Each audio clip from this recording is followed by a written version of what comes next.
I'm back. So I'm satisfied now that this is actually running, but notice it's only grabbing a small amount of the actual space that I want to use for the actual content right here. So I want to change that. So I'm going back to the side nav inside Angular material right here, and I'm going to go to the API, the examples, and then I'm going to find the one with the open closed.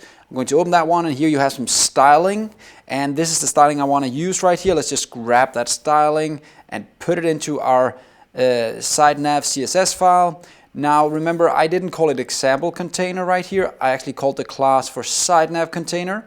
Let's just add that. There we go. Let's try and see if it worked. Going back and notice, my toolbar is gone.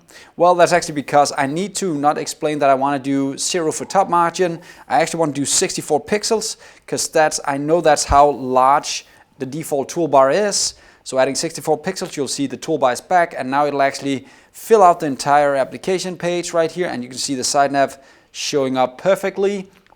Happy days. But what you'll notice is the side nav is kind of small. I want it to be a bit wider, so let's actually add some more styling right here. Mat side nav. Let's try and see. Yeah, there now it's a bit wider. And I actually also noticed a bug right here. If I click the backdrop right here to hide it, it won't show again until I click twice. I know what that is. That's actually because our state of show hide is actually incorrect. Let me try and fix that using some pretty cool things right here with the input-output setup. First of all, you need to know that you can actually listen on a side nav if it's actually closed. There's actually an event for that. I want to use that event. So I want to use that event to explain to whoever is using this toggle open right here that it has changed now, because it's now always going to be false when I'm closing this down. So I want to make both an input for setting this and also an output, so that people who are using this will know that I just closed it inside the component. So we're going to make not only an input in here, but I'm also going to make an output. There we go. And that output is going to be toggle, and it's very important with the name actually, open change. This name is extremely important. I'll show you why in a second. Toggle open change, there we go. And that's going to be equal a new event emitter like we did last lesson. There we go. And that event emitter is actually only going to, whenever I close this, I'm just going to tell that event emitter to emit the value of false, because now I know for sure that toggle open should be false, right? And now the cool thing is that we can listen for actually if the side nav is going to be open or closed from the outside, just like we did last lesson as well. So let's go down to our component HTML, and let's just do a new line right here just to make it a bit easier to read.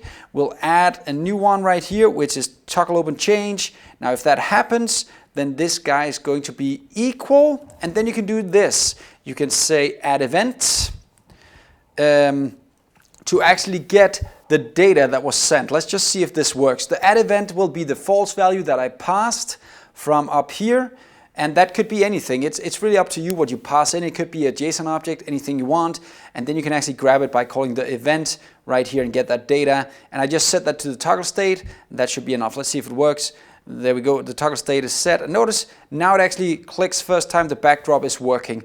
But here's the cool thing. If you guys ever used the square and parentheses in one sentence, you can actually do that now by saying parentheses in here like this, and then just get rid of this event handling down here, because then Angular will actually automatically take care of that for you, just like with input output in a form that you're normally used to in a form field. You can actually do this yourself now, because what it'll do is it'll say, oh, he has something called toggle state here, toggle open here. Let's have a look. If he has a toggle open that has change in the end, that must be the event emitter that I need to listen for the output. And if he just has something called toggle open, that must be the input. So as long as you put in this exact term right here, change, it'll know that these two belong together, and you can do the input output syntax that I just showed you right here. You can use that. It's up to you if you think it's smart, but it's a way you can do it at least. Let's see if this runs now. There we go. We now have a fully functional nav bar right here that can show and hide. Even though you use backdrop, you can also do it without the backdrop. There we go. Let's end the lesson right here. That was a lot of information. See you next time. Have fun.